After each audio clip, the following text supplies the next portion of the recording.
আসসালামু আলাইকুম। শুভ সকাল। সকালে উঠিয়া আমি মনে মনে বলি, সারাদিন আমি যেন ভালোভাবে চলি। আদেশ করেন যাহা মোর গুরুজনে, আমি যেন সেই কাজ করি ভালো মনে। আমরা কত সুন্দর একটা কবিতা পড়েছিলাম। তো আজকের সকালটাও খুব সুন্দর, শান্ত। তো এই ধরনের শান্ত সারাদিন থাকবে কিনা জানি না, দেশের পরিস্থিতি খুব একটা ভালো না। তবে আমরা তো চিন্তা করব না, কারণ চিন্তা করে তো কোনো লাভ নেই। নিজের শরীর মনকে ক্ষতি করা, এই জন্য আমাদেরকে সমাধান খুঁজে বের করতে হবে। তো আমরা কি নীতি নির্ধারণী পর্যায়ে আছি? আমরা কোনো সমাধান বের করতে পারবো না। তবে আমরা একটু হলে অবদান রাখতে পারবো ভার্চুয়াল ওয়ার্ল্ডের মাধ্যমে। তো একটা কথা কি জানেন, যে রাগের মাথায় কোনো সিদ্ধান্ত কিন্তু সঠিক হয় না। আজকে আমাদের দেশে অনেকগুলো লোক অকালে মৃত্যুবরণ করেছেন। জানি না, সৃষ্টিকর্তা হয়তো তাদের মৃত্যু এভাবে লিখে রেখেছিলেন, এই জন্যই হয়তো হয়েছে। তবে এটাকে সমর্থন করার কোনো ভাবিস উচিত না কারোরই, কারণ কোনো অস্বাভাবিক মৃত্যুই কাম্য হওয়া উচিত না মানুষের। তো আমি যেটা বলছি, যে তাহলে কি করতে হবে? তাহলে কি এই অশান্তি চলতেই থাকবে? দুই একটা মানুষের ভুলের কারণে আজকে আমরা 16 কোটি বলেন, 17 কোটি বলেন মানুষ অশান্তির মধ্যে বাস করতেছে। আমাদের ভবিষ্যৎ অনিশ্চিত। কি যে হবে আমরা কেউ জানি না। এই ছোট ছোট বাচ্চাগুলো রাস্তার মধ্যে চিল্লাচিল্লি করছে।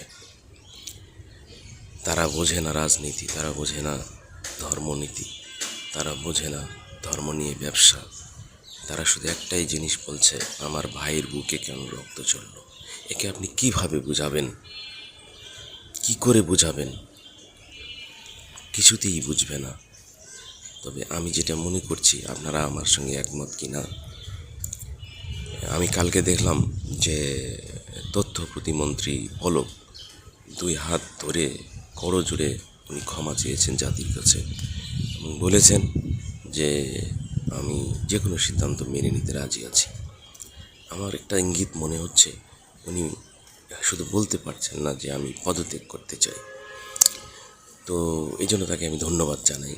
উনি ক্ষমা চেয়েছেন ভুল ত্রুটির জন্য, যদি হয়ে থাকে তার ভুল। কারণ ইন্টারনেট সেবার বিষয়টা, প্রশাসনিক বিষয়টা তার দায়িত্বে ছিল, সে সেটাকে ঠিকমতো চালাতে পারছে না।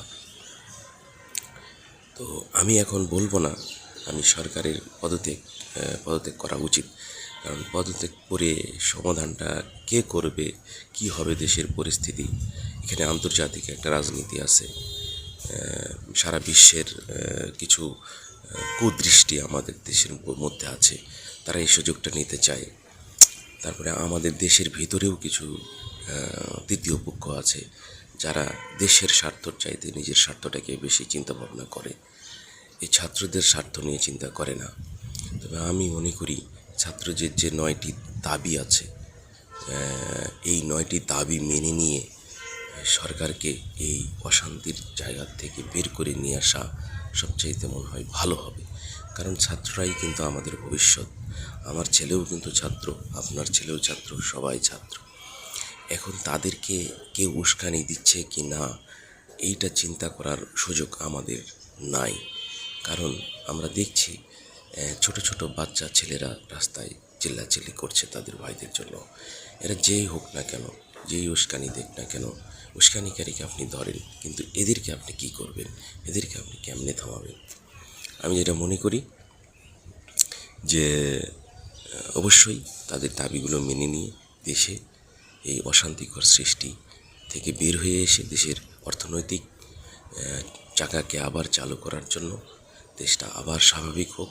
দেশে অনেক উন্নয়ন হয়েছে, অনেক নতুন নতুন কাঠামো তৈরি হয়েছে, এগুলো আমাদের দায়বদ্ধতা আছে, আমাদের জনগণের টাকায় হয়েছে। অবশ্যই দেশ ভালো হবে। আমি আল্লাহর কাছে এই দোয়াই করছি।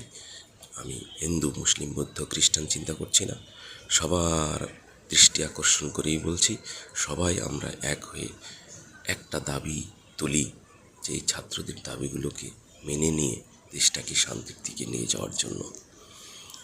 কি এমন দাবি তাদের? খুব বেশি দাবিও না, তারা তো দেশের চেয়ার চাচ্ছে না, মন্ত্রিত্ব চাচ্ছে না, সংসদ এমপি হতে চাচ্ছে না।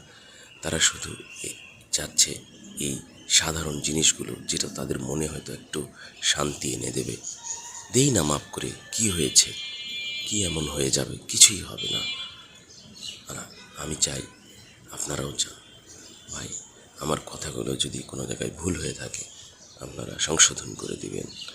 আমার বিবেকের তাড়নায় আমি এই কথাগুলো শেয়ার করলাম আমার এই চিন্তামুক্ত চ্যানেলে। আপনারা ভালো থাকবেন। আসসালামু আলাইকুম।